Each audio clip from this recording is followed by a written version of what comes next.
trabalho das borboletas na polinização das plantas. Uma pesquisa coordenada por cientistas britânicos revela um novo fato curioso.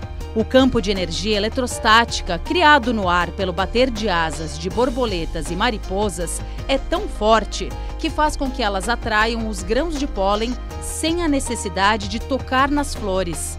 Esse campo elétrico aumenta a eficiência da polinização das plantas. Foram analisadas 269 espécies do inseto em vários países. Descobriram que a quantidade de eletricidade gerada é uma característica do processo evolutivo desse ser vivo, indicador natural da saúde de um ambiente. A eletricidade produzida varia de acordo com a espécie, o lugar onde vivem, o tipo de flor que visitam e se voam de dia ou à noite. Os cientistas dizem que esse conhecimento poderá contribuir para melhorar as taxas de polinização em florestas e regiões agrícolas. Mais uma característica que reforça a importância de se preservar esses insetos que ajudam a manter a diversidade de plantas na terra.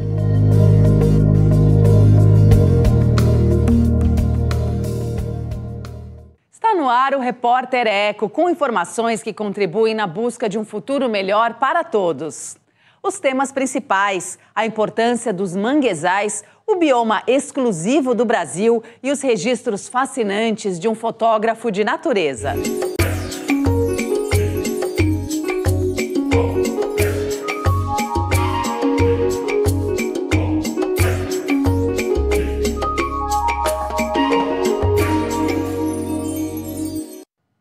Veja os detalhes do programa de hoje. Pesquisa revela que os mangues absorvem 3,5 vezes mais dióxido de carbono, um dos gases do efeito estufa, do que as florestas.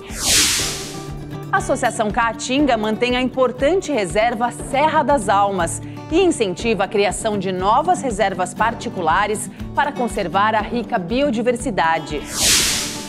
E as belas imagens do planeta Terra feitas por Christian Dimitrios.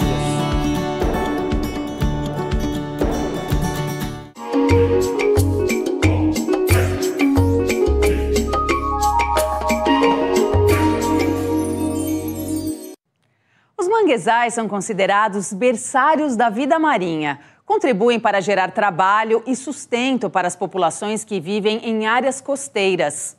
Um estudo recente revela mais um aspecto. Esses ecossistemas absorvem 3,5 vezes mais dióxido de carbono, um dos gases do efeito estufa, do que as florestas. A dimensão continental do Brasil se reflete na grandeza dos ecossistemas. A segunda maior extensão de manguezais do mundo, atrás apenas da Indonésia, está aqui. 1.390.000 hectares de manguezais ao longo de 300 municípios da costa do país, principalmente nas regiões Norte e Nordeste, nos estados do Pará, Maranhão e Amapá. Os dados são de um estudo realizado pelo Instituto Cazul e pela Organização Guardiões do Mar, com o apoio da Fundação Grupo Boticário. Nós mapeamos as áreas de manguezal do Brasil a partir de imagens de satélite. Uma vez identificadas essas áreas, nós aplicamos os cálculos para chegar a um valor de biomassa dessas áreas para que a gente pudesse estimar o carbono estocado. A pesquisa mostrou que os manguezais brasileiros armazenam 1,9 bilhão de toneladas de carbono. Esses ecossistemas marinhos estocam 3,5 vezes mais CO2, um dos gases do efeito estufa, do que as florestas terrestres. Porque, na verdade, o manguezal ele pode estocar até muito mais que isso. De toda a floresta, ela captura carbono, mas o manguezal ele tem uma capacidade maior por conta das suas características, né? O manguezal ele tem um solo pobre em oxigênio, tá? E aí, por ele ser pobre em oxigênio, ele demora muito mais a decompor a matéria orgânica e ele também consegue reter mais. Então, essa matéria ali, esse carbono, faz parte do processo de decomposição, ele prende isso muito mais no seu solo. número representa um potencial de geração de 48 bilhões de reais em créditos de carbono para o Brasil, que podem ser negociados, por exemplo, entre um projeto de conservação e uma empresa, como forma de compensar danos ambientais causados por ela. Quando a gente fala, né, de compensação das emissões, quando a gente fala que as empresas que poluem, elas também precisam compensar suas emissões, a gente está falando de um mecanismo de tentar mitigar um pouco os danos causados já pelas ações humanas, né?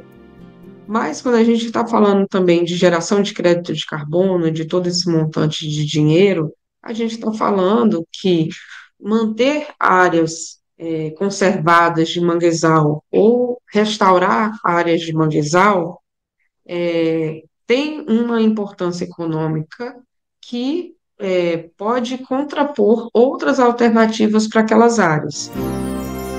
Os manguezais, berçários da vida marinha, têm enorme importância para o equilíbrio ambiental, a economia e a geração de renda para milhões de pessoas.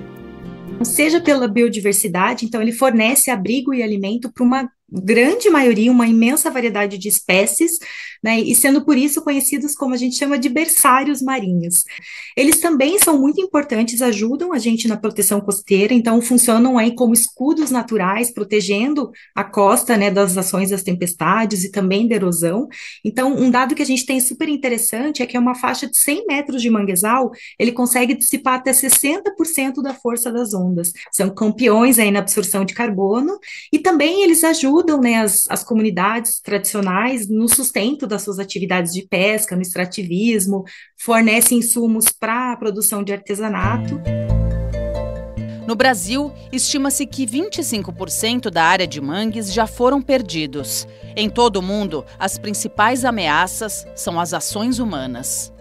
Dados mostram que 60% das perdas globais das áreas de manguezais, elas são causadas, em especial, pela conversão do solo para atividades como agricultura, carcinocultura, mas também a especulação imobiliária em áreas urbanas, que é o que a gente mais vê atualmente. A gente tem ainda as mudanças climáticas que intensificam ainda mais os desafios para a conservação dos manguezais. A costa brasileira possui a maior faixa contínua de mangues do mundo, situada na costa amazônica. A possibilidade de exploração de petróleo na foz do rio Amazonas é mais uma grave ameaça para o ecossistema. Então, a gente proteger esse ecossistema, ela exige ações coordenadas que combatam tanto a ocupação desordenada quanto incentivem práticas mais sustentáveis nas áreas costeiras e promovam aí a adaptação às mudanças climáticas. A expectativa é que o estudo incentive a conscientização das pessoas, as iniciativas e as políticas públicas de proteção dos manguezais. Muitas vezes, a resposta para os nossos desafios está na inteligência da própria natureza. Então, por mais clichê que possa parecer, né, a gente tem uma verdade: proteger os manguezais é realmente proteger a vida no planeta.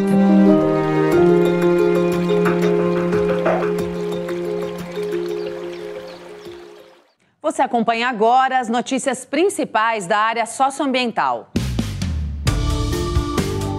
Cientistas consideram exagero, ou mesmo mentira, o anúncio feito por uma empresa norte-americana de que teria recriado 3 lobos terríveis, animal pré-histórico extinto há milhares de anos. A startup Colossal Bioscience alega ter recuperado a espécie por meio do DNA extraído de um dente com cerca de 13 mil anos e de um crânio com 72 mil anos. Os cientistas disseram que a empresa, na verdade, criou um lobo cinzento, geneticamente modificado, e não um lobo terrível extinto. A Europa teve o segundo março mais quente da história depois de 2024, de acordo com o Observatório Climático Copérnicos. No mundo todo, a temperatura média global foi de 1,6 graus Celsius a mais do que na época da era pré-industrial, ou seja, 0,1 graus Celsius acima do limite estabelecido pelos países da ONU no Acordo de Paris. Mais de 90% das espécies brasileiras de animais e plantas podem ser impactadas pelo aquecimento global. 1/4 das espécies do país corre o risco de desaparecer se a temperatura continuar aumentando. O Pantanal deve ser o bioma mais atingido, seguido pela Amazônia e pela Mata Atlântica. É o que alerta um estudo feito por pesquisadores da Universidade Federal do Rio de Janeiro. Em Brasília, lideranças regionais de povos tradicionais do Brasil e de demais países da Bacia Amazônica se reuniram no acampamento Terra Livre, a maior manifestação indígena da América Latina. O tema deste ano foi a defesa da Constituição e da vida. E um dos assuntos principais dos debates foi a suspensão do marco temporal, tese que restringe o direito de demarcação de terras indígenas apenas às áreas ocupadas antes da Constituição de 1988. Você vai ver logo mais aqui no Repórter Eco. Conheça a Associação Caatinga, que mantém uma reserva natural do bioma entre o Ceará e o Piauí.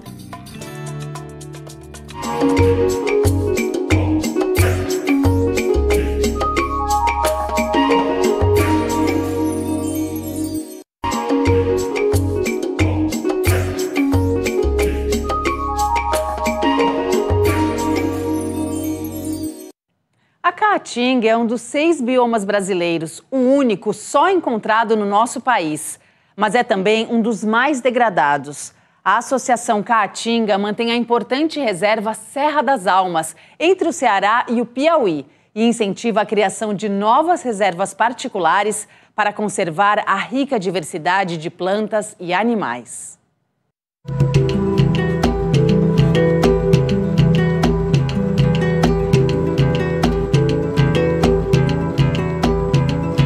Serra das Almas, a maior reserva particular do patrimônio natural do Ceará. São mais de 6.000 hectares na divisa com o Piauí.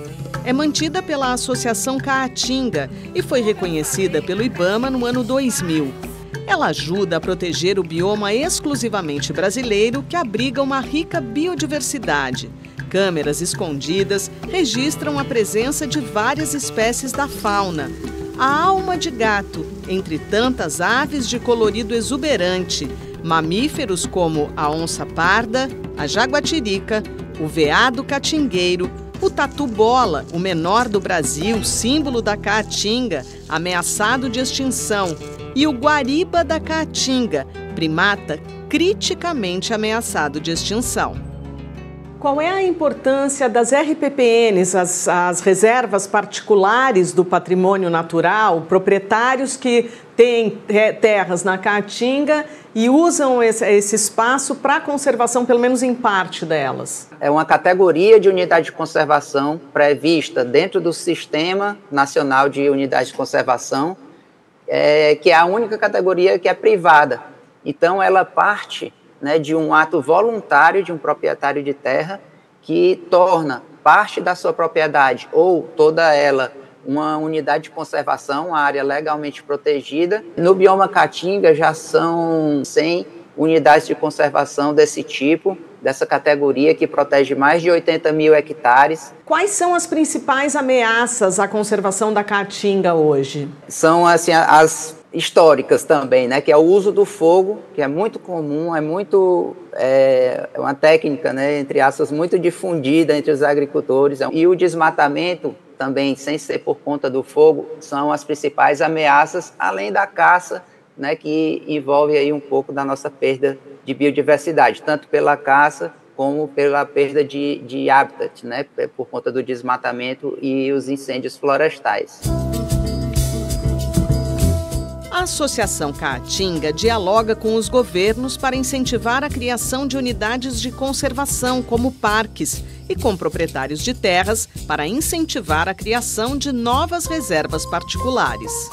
há um movimento, né, de trazer mais benefícios, mais incentivos econômicos para que proprietários rurais venham a aderir a esse movimento de criação de RPPNs, né, porque muitos deles querem deixar um legado ambiental para as gerações futuras, mas os incentivos para quem está criando um RPPN ainda são poucos, né, então a gente está buscando via PSA, pagamentos por serviços ambientais, soluções que façam com que as pessoas tenham uma adesão maior a esse movimento. Vocês aplicam um modelo integrado de desenvolvimento na Caatinga que envolve 40 comunidades rurais. Como é que é esse trabalho na prática? Dentro dessas tecnologias que a gente traz, vou falar algumas, a cisterna de placa para captação de água da chuva. Aí temos também o forno solar, né, que não utiliza lenha de jeito nenhum. Isso já reduz o impacto, né, de retirar a lenha das matas que estão lá no entorno das casas. Aí trazemos o fogão ecoeficiente,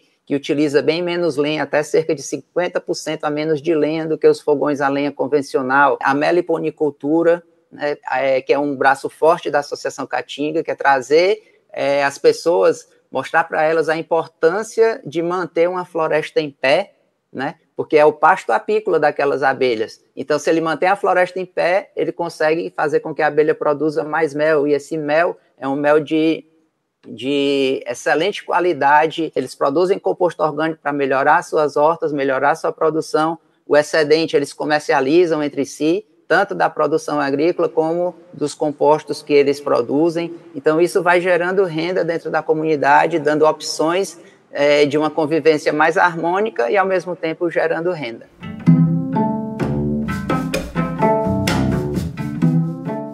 O bioma Caatinga, ele é o bioma, em se tratando de regiões semiáridas, o mais biodiverso do mundo, né? Então, nós temos uma riqueza imensa de fauna e de flora que muitos ainda não conhecem. Então, o bioma Caatinga ele é uma floresta, assim como os outros biomas, e a gente pode ver isso através das imagens, dos vídeos, dos documentários que nós produzimos, né, tentando desmistificar essa visão que as pessoas têm do bioma Caatinga, de que é uma área seca, que não existe nada, só tem um calango, um solo rachado e gado morto, né, e a gente tenta trazer isso para que as pessoas passem a conhecer esse bioma que é muito rico e dessa forma passem a conservá-lo, porque a gente só cuida, a gente só conserva, só preserva aquilo que a gente conhece, né?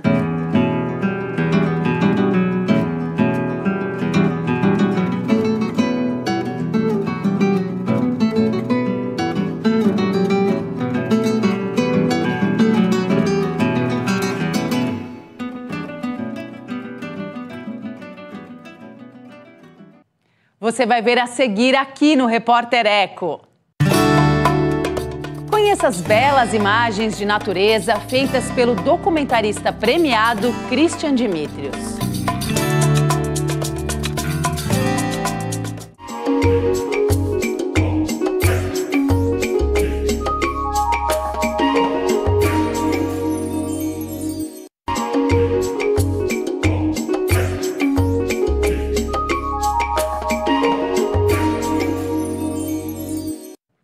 Registrar a vida na Terra é a paixão do documentarista Christian Dimitrios.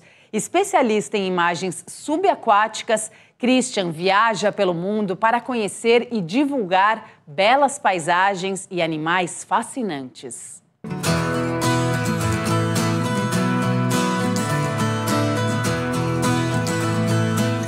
Cenas incríveis da biodiversidade mundial, especialmente dos habitantes dos oceanos. O mergulho em busca da baleia sei nas águas geladas da Argentina revela uma surpresa: o encontro com esta enorme água-viva. Há quase 20 anos, o documentarista de natureza Christian Dimitrios se aventura pelo planeta em busca de imagens belas e impactantes. Estar na natureza é uma conexão muito profunda com algo maior, assim, para mim, que é inexplicável. Eu me sinto parte de um todo, me sinto pequeno, eu tenho uma responsabilidade de compartilhar isso com as pessoas. Mostrar que a natureza tem um poder transformador, a natureza move, a natureza é o que é a nossa casa, é tudo que a gente tem. E em Entre tantos animais fascinantes, qual ele mais gosta de filmar? Eu gosto de filmar tudo, desde formiga até as grandes baleias. Mas recentemente tem nascido um fascínio por orcas também. As orcas são animais extremamente inteligentes, são os maiores golfinhos do mundo. E eles têm cultura, conhecimento, são seres sencientes, têm sentimento. Essa ligação com a natureza começou cedo. Eu nasci nas montanhas de Minas Gerais, na Serra da Mantiqueira, numa cidade chamada Itajubá. Minhas primeiras lembranças são de natureza, de uma árvore, de uma ave, de água, que é muito de Itajubá, né? Itajubá significa água que cai sobre a pedra, que é cachoeira, na língua tupi-coroados, que eram os povos originários da região. A Mata Atlântica é lá de um dos maiores primatas das Américas, o muriqui, criticamente ameaçado de extinção. Christian Dimitrios fez as imagens do muriqui do sul nas copas de árvores altas do Parque Estadual Carlos Botelho, área protegida no sudoeste de São Paulo. Ele é um dispersor de sementes, é um animal que mantém aquela mata viva e, ao manter aquela mata viva, a gente mantém a produção de água, né? Principalmente aqui no sudeste, a gente depende dessa água que vem da Mata Atlântica, que,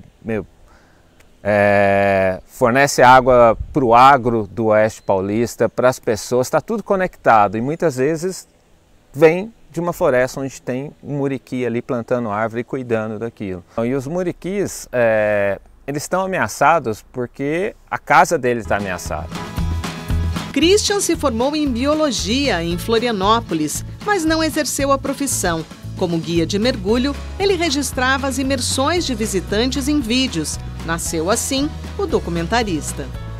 O que a biologia me trouxe é o conhecimento de base de como funcionam as coisas, de como funciona a vida. Durante as férias eu pegava meu equipamento básico, a gente ia para Ubatuba com a família, eu mergulhava no costão e passava o dia inteiro ali tentando conhecer aquele mundo, desvendar. Era um encanto para mim.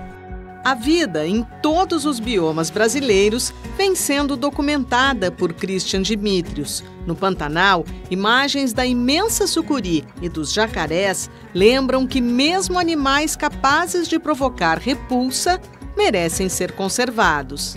E são bichos extremamente importantes para os seus biomas, para os seus ecossistemas. E todos eles merecem o cuidado, respeito e admiração também. Representando os animais carismáticos, que tal o elefante nadador das Ilhas Andamã, entre Índia e Tailândia?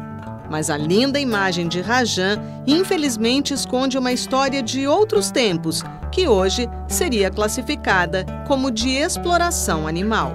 Os elefantes lá já são domesticados há mais de 1000 anos. Então esses animais levavam esses toras para construção, material de construção de ilha em ilha há muitos anos atrás. Hoje isso não precisa mais por causa de barco. Então essa linhagem de elefantes sobrou só um, o Rajan, que foi esse que eu tive a oportunidade de encontrar e mergulhar com ele. Mas ele não entrava na água a qualquer hora. A gente precisava esperar o dia de água calma, tranquilo, para ele entrar, e ele adorava nadar. Infelizmente o Rajan morreu também, então essa linhagem de elefantes nadadores acabou. Realizador de documentários e séries para vários canais de televisão e streaming mundiais em equipe, vencedor do Emmy Awards 2013 de melhor direção de fotografia em documentários, Christian Dimitrios foi o primeiro brasileiro que recebeu o prêmio de mergulhador do ano em 2024 pelo Sea Rovers de Boston, nos Estados Unidos. É o grupo de mergulho mais antigo do mundo, com 70 anos. A primeira pessoa a participar foi o Jacques Cousteau. Isso para mim foi mais importante que os prêmios que a gente ganha com filme. Numa floresta tropical como a Amazônia ou na Antártica, mergulhando ao lado de icebergs ou da foca leopardo, o documentarista diz que está preocupado com as transformações dos ambientes, mas para ele, mostrar a conexão com a vida no planeta Terra é missão. inspirar as pessoas a cuidar do planeta é o que eu faço, é o que eu quero fazer. Não é preservar o planeta como se ele nunca tivesse pessoas dentro, não é essa a ideia, é achar uma coexistência pacífica, né? Uma produção que não seja agressiva para o meio ambiente. E isso é possível, tem N formas de se fazer isso.